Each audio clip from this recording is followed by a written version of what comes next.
선수행의 유익한 점 기초편 2. 선수행은 무엇을 배우는 수행일까요? 많은 분들이 묻는 질문입니다. 사실 답은 아주 많습니다. 모두 정답에 가깝거나 비슷할 수도 있습니다. 하지만 모두 부족합니다. 제가 밴쿠버에 있을 때 영어를 사용하는 한 분이 저에게 선이 무엇인지를 물었습니다. 우리는 선수행을 통해 첫째, 자연을 이해합니다. 자연을 이해하기 쉬울까요? 어렵습니다. 정말 어려운 일이죠. 자연의 풍수를 아십니까? 잘 모릅니다. 옛날 중국 사람들은 바닷가에는 집을 짓고 살지 않았습니다.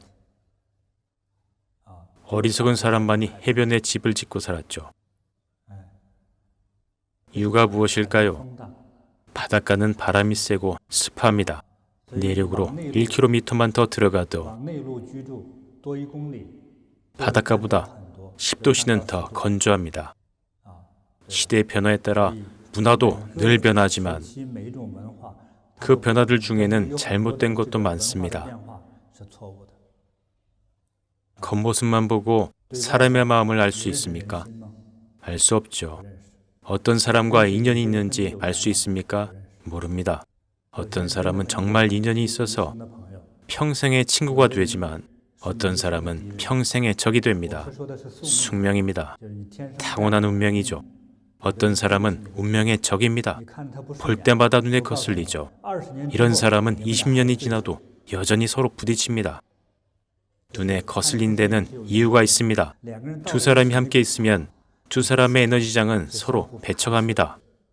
외적인 것만 이해할 뿐이죠. 우리의 행동은 대부분 외부 세계를 이해하는 데 그칠 뿐입니다.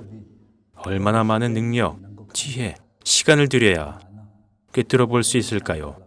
정말 어렵습니다. 운명학은 훨씬 더 어렵죠. 옷 만드는 일을 평생 잘하고 싶다면 최소 30년은 노력해야 좋은 옷을 만들 수 있죠. 정말 어렵습니다. 선수행을 하면 외부 세계와 자연의 규칙, 즉 자연의 법칙을 이해할 수 있습니다. 인륜의 법칙 또한 우리가 이해해야 하는 외부 세계에 속합니다. 간혹 어떤 분들은 자신은 자연의 법칙만 따르고 인간이 정한 규칙은 따르지 않아도 된다고 착각합니다. 인간이 정한 규칙은 살인하면 목숨으로 갚아야 하고 빚을 지면 그 돈을 갚아야 하는 것입니다. 따르지 않아도 될까요? 반드시 따라야 합니다. 여러분은 이런 인륜의 법칙을 제대로 알고 있습니까? 사람의 심리도 제대로 알고 있습니까? 왜 많은 사람들이 대인관계나 일처리에 어려움을 겪을까요? 따라서 선수행을 하면 이런 외부의 세계를 더 빨리 알고 이해할 수 있습니다. 이것이 바로 선수행의 첫 번째 유익한 점입니다. 선수행의 유익한 점, 외부 세계, 자연의 법칙을 명확히 이해한다.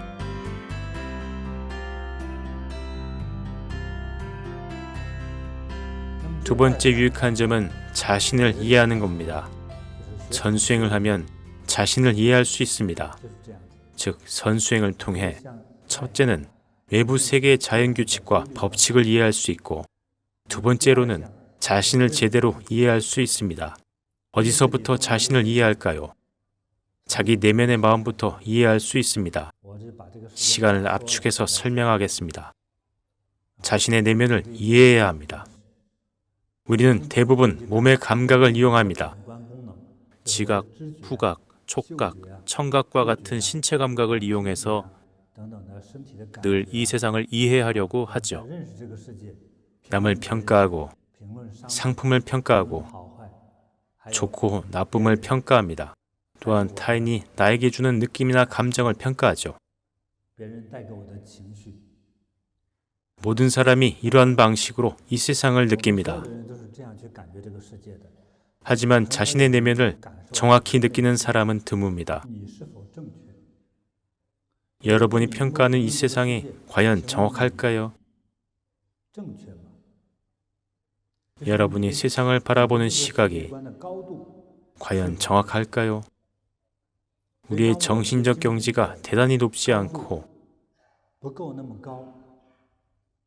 또한 넓은 시공간의 개념에서 세상을 바라보지 못하면 외부 세계에 대한 이해와 평가에 착오가 생길 수 있습니다. 이런 착오가 생기면 자신의 생각과 감정의 표현에도 많은 착오가 생깁니다. 화낼 필요 없는 일에 화를 내기도 합니다. 예컨대 결혼한 지 3년이 지나도 아이가 생기지 않으면 화가 나고 초조해집니다. 그런데 막상 아이를 낳으면 또 아이 때문에 화를 냅니다. 조금만 장난을 쳐도 말을 안 듣는다고 화를 내죠. 사실 우리 내면에 일어나는 대부분의 감정, 번뇌, 그리고 기쁨과 같은 느낌은 모두 정확하지 않습니다. 넓은 시공간의 개념에서 보면 과거의 번뇌는 자신의 어리석은 정신세계가 만들어낸 것이고 과거의 기쁨은 손 씻을 때 생기는 비누 거품처럼 허상에 불과합니다. 비누 거품은 속은 텅 비어 있지만 거품의 겉면은 햇살을 받으면 아름다운 빛깔로 반짝이죠. 보석이라도 생긴 듯한 착각에 기분이 좋아집니다. 인간은 아주 예민하고 쉽게 반응하는 존재입니다. 슐리, 느낄 감을 써서 이감이라고도 하죠. 느낌과 반응이 쉽게 일어납니다. 한순간의 느낌에 감정적 반응이 쉽게 일어나죠. 이것 역시 번뇌를 일으키는 중요한 원인 중에 하나입니다. 따라서 자신의 내면을 이해해야 합니다. 내면을 통해 세상을 이해하고 바라보는 시각을 갖춰야 합니다. 자신의 마음을 스스로 알아야 합니다. 왜 마음을 알아야 할까요? 세상의 많은 일과 질병들이 먼저 우리 내면의 감정을 일으키기 때문입니다. 어떤 사람은 늘 괴롭다고 하고 어떤 사람은 늘 지루하다고 합니다. 또 어떤 사람은 친구가 없어서 힘들어합니다. 핑계일 뿐이죠. 친구를 친구로 대하지 않고 모든 사람을 적으로 대했기 때문입니다. 인간의 내면적 정신적 번뇌는 때로는 스스로 만들어낸 것입니다. 이러한 정신적 고통에서 벗어나고자 한다면 넓은 마음을 가져야 합니다. 누군가를 정말 사랑할 때 최선을 다해 그 사람을 보살펴주면 혼자라는 감정에서 벗어나 사랑하는 사람이 한 명 더 늘어나고 세 번째 사람을 사랑하게 됩니다. 애인을 많이 사귀라는 뜻이 아닙니다. 친구와 지인들에게 더 많은 도움과 헌신을 베풀다 보면 우리의 마음이 점점 더 넓어집니다. 그러면 마음속의 번뇌가 사라지기 시작합니다. 우리의 내면을 들여다보면 그 안에 얼마나 많은 문제들이 있을까요? 저는 그중 일부를 짚었을 뿐입니다. 내면의 마음이 외면의 행동을 결정합니다. 선수행의 유익한 점, 내부 세계, 자신의 내면 세계를 이해해야 한다.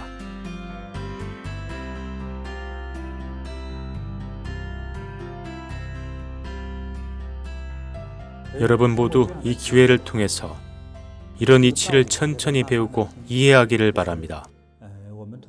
선수행을 통해서 우리의 몸은 변하기 시작합니다. 수행할수록 더 좋아집니다. 갈수록 더 좋아지죠. 기억하십시오. 많은 질병들은 여러분이 그 이유와 원인을 영원히 모를 수 있습니다. 그런 질병들을 치료하려면 저희 조언에 따라 많은 시간을 들여야 합니다. 또한 몸의 건강과 돈 버는 일 중에 어떤 것이 더 중요한지도 알아야 합니다. 즐거움은 여러분이 가진 돈의 크기와 아무런 관계가 없습니다. 그보다는 자기 내면 세계의 가치관과 감정에 대한 정확한 판단에 달렸습니다. 선수행을 배우고 나면 우리의 건강은 수행한 시간에 따라서 그 누적된 시간만큼 분명한 변화가 나타납니다. 명심하십시오. 건강은 올바른 훈련과 방법을 통해서 틀림없이 개선할 수 있습니다. 예를 들면 에너지가 충만해집니다. 두 종류의 에너지가 균형이 어긋나서 생기는 질병은 선수행을 하고 나면 저절로 에너지의 균형이 맞춰져서 건강을 회복할 수 있습니다. 세상에 완벽한 사람은 없습니다. 세상을 더 많이 이해하고 보다 너그러운 마음을 갖춰야 합니다. 혹시 가족과 친구들에게 너무 많은 것을 기대하거나 요구하지는 않습니까? 예전에는 상대가 아름답게 보였는데 지독한 방귀 냄새 때문에 싫어지지는 않았습니까? 포용해야 합니다. 더 고약한 방귀를 띠면 되지 않습니까? 그러면 균형이 맞을 겁니다. 시합을 해봐도 괜찮겠네요. 못난 행동처럼 보이지만 누구나 이런 모습이 있습니다. 이것이 자연스러운 삶의 현상입니다. 선수행의 유익한 점, 건강을 개선하고 에너지를 보충한다.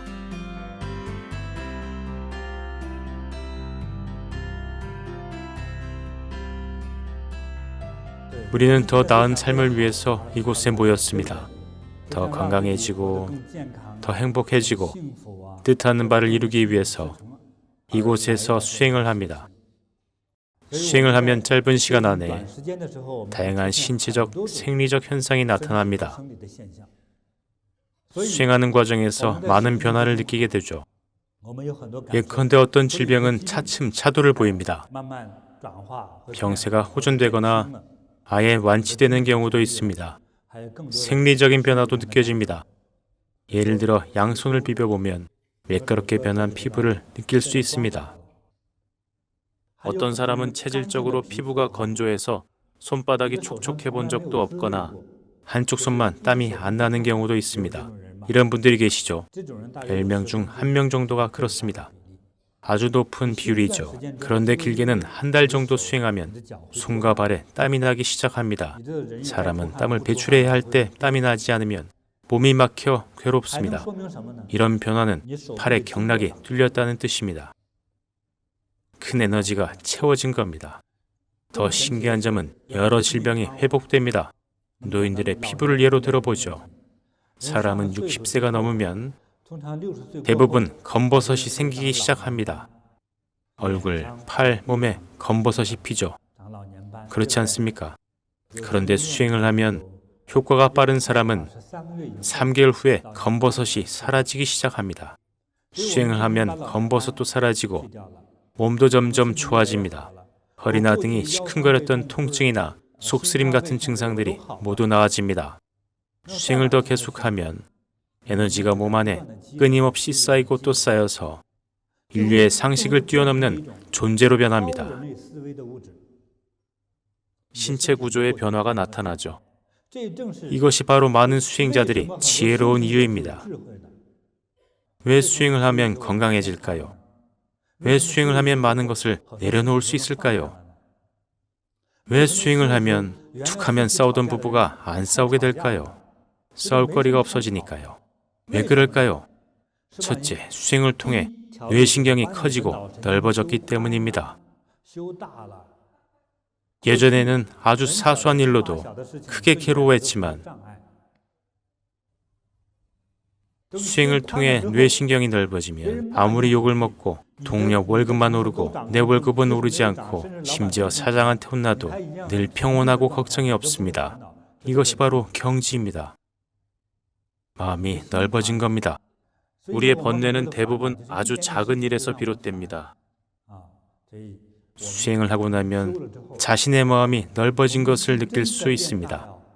수행을 통해 지혜와 에너지가 생기면 우리 온몸의 모든 세포는 다이아몬드처럼 밝게 빛나고 새로운 생명이 시작됩니다.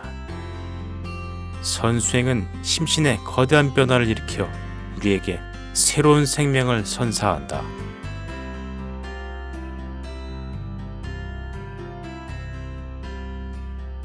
저는 어린 시절 제 자신이 썩은 곰목 같았습니다. 당시 저의 지능은 사실 지능이라고 부를 만한 것 자체가 없었습니다. 그러니 선생님이 어떻게 가르치겠습니까? 고향에서 초등학교에 다닐 때 선생님이 1 더하기 1을 물어보시면 친구들은 2라고 대답합니다. 저도 따라서 2라고 대답했죠. 선생님이 다시 저에게 묻습니다. 1 더하기 1은? 몰라요. 방금 대답했잖니. 저는 정말 잊어버려서 대답을 못했습니다. 정답은 선생님이 아시겠죠? 정말 몰랐습니다. 늘 이런 식이었죠.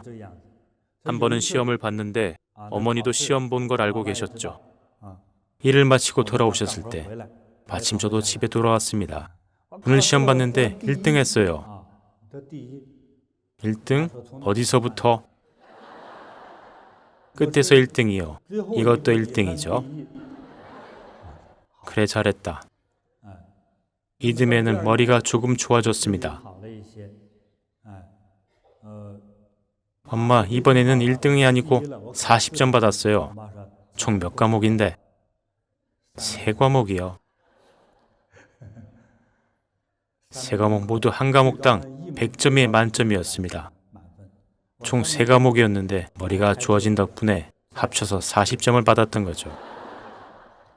그러니 여러분 자신을 무시하지 마세요. 자녀를 무시하지 말고 친구를 무시하지 마세요. 오늘은 조금 바보 같고 능력이 부족하고 의지가 나약하고 또 무기력할지라도 부처님의 자비로운 광명과 가르침을 받고 수행을 꾸준히 하면 내일은 마치 불가사의한 기적처럼 큰 성공을 거둘 수 있습니다. 자기 분야에서 기적을 일궈낸 위대한 큰 별이 될 수도 있습니다. 충분히 가능한 일입니다. 여러분 자신을 믿으세요. 제가 바로 가장 확실한 산 증인입니다.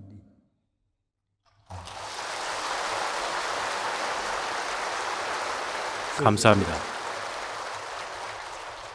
수행은 모든 것을 바꿀 수 있습니다. 오늘 인연이 닿은 모든 분께 저의 솔직한 진심을 말씀드리는 겁니다. 저는 여러분을 설득하기 위해 선수행의 유익한 점을 설명드릴 때 여러분이 이해할 수 있는 부분만 말씀드렸습니다. 사실 진실한 선수행과 부처님이 저에게 준 도움과 변화에 대해서는 말로는 정말 표현하기 어렵습니다. 몇 마디로 말할 수 있습니다. 고목에 새 생명을 불어넣다. 오늘 이곳에 계신 인연이 닿은 모든 분들에게 인생의 가장 찬란한 빛과 축복이 함께하길 바랍니다.